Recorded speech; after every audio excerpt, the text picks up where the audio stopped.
I wanted to touch real quick on my short story and how it connects to co-creating Van Talks.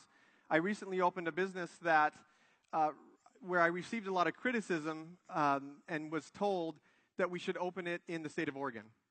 We should open it in Portland because the laws and codes are easier. Multnomah County is easier to work with. And it was at that time when I made a decision that my dream to open a business wasn't about the easy road. It was about my dream for creating a business in Vancouver, in my own backyard, in my own town that I believe in and am committed to. And that's really where the impetus came from for Van Talks, is the same heart and passion for creating a business in Vancouver, is Kevin and I getting together and talking about what we wanted to see out of our city. I have a slight confession to make when talking about Vancouver. Sometimes when I travel, if I go for a vacation or visiting a family friend, and I get asked that simple question, and maybe some of you can relate to this, and you get asked the question, where are you from? I'll sometimes answer, I'm from Portland, Oregon, or near Portland, Oregon. And I know some of you do as well, because it's exhausting having to have that conversation that you know is going to ensue. And I'm tired about hearing how beautiful British Columbia is. And my wife is Canadian, and so I apologize for that joke. So that was a part of my story, but in my leadership Clark County class, which is a class of 2010, best class ever, we got a chance to meet the president and CEO of Agave Jeans. Agave Jeans is a high-end jean manufacturer that at that time was based in Los Angeles. And they had just relocated their business, their entire manufacturing facility, up here. And he told us the story about how he got tired of telling his vendors and his colleagues and having to talk against people thinking that he was from Vancouver, BC, being confused with Canada. So it was at that time that it really became clear to me the uphill battle that we have and that we deal with in something called identity. So I wanted to touch on that. Who we are as Vancouver, what makes us up. And I think that this uphill journey is actually revealed that we as a city have actually a crisis of identity. And it's not just at a city level, but when you think about it, even when you're, let's say, east of the Midwest, if you say you're from Washington, they think Washington, D.C. So throw in to boot, even Clark County, you have Clark County, Nevada, which is one of the most popular cities in our country, Las Vegas.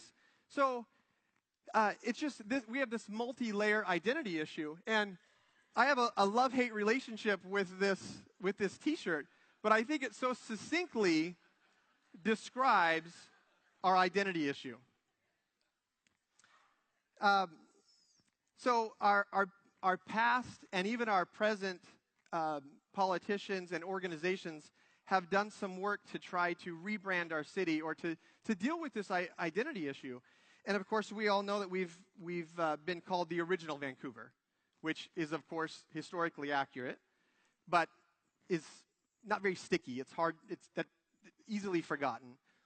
Mayor Royce Pollard, during his term as he served as mayor, had great insight to this, and he did some work on campaigning around calling us America's Vancouver. And I commend him for the work that he did. The part that kind of drives me crazy when I think about that is if you Google image America's Vancouver, this is what comes up. It's a sporting event in Vancouver, BC. So not only did they take our city name, but they took America's Vancouver from us. So I say all this just to talk about how multi-layered this issue really is. So lastly, the last piece of it is just being across the river from what many of us think of Portland, of being such a great city that Portland is. So we're thought of as possibly a bedroom community of Portland. And there's some upsides and there's some downsides to being a bedroom community. And I believe one of those downsides is adding to the identity crisis. Here's an example. So we've all probably seen this sticker. Keep Portland weird. This is a part of Portland's identity. It's sticky, it's easy to remember, it's well known. So I came across a sticker, and I couldn't believe it, and I'll never forget the time that I saw it, but it was this.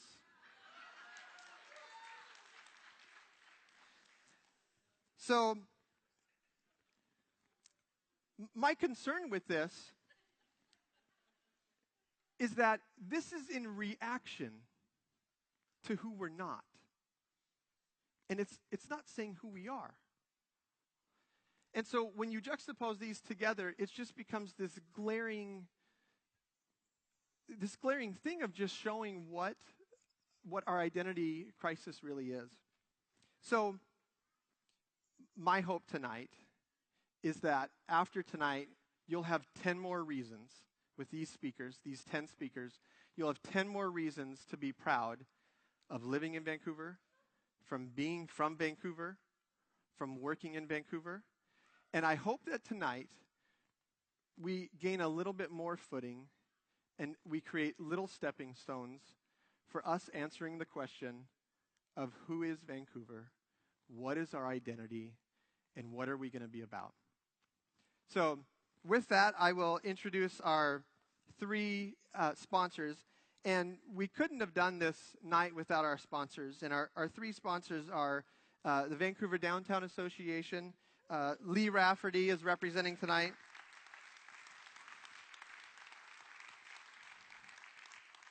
Elora Lashir with the Community Foundation.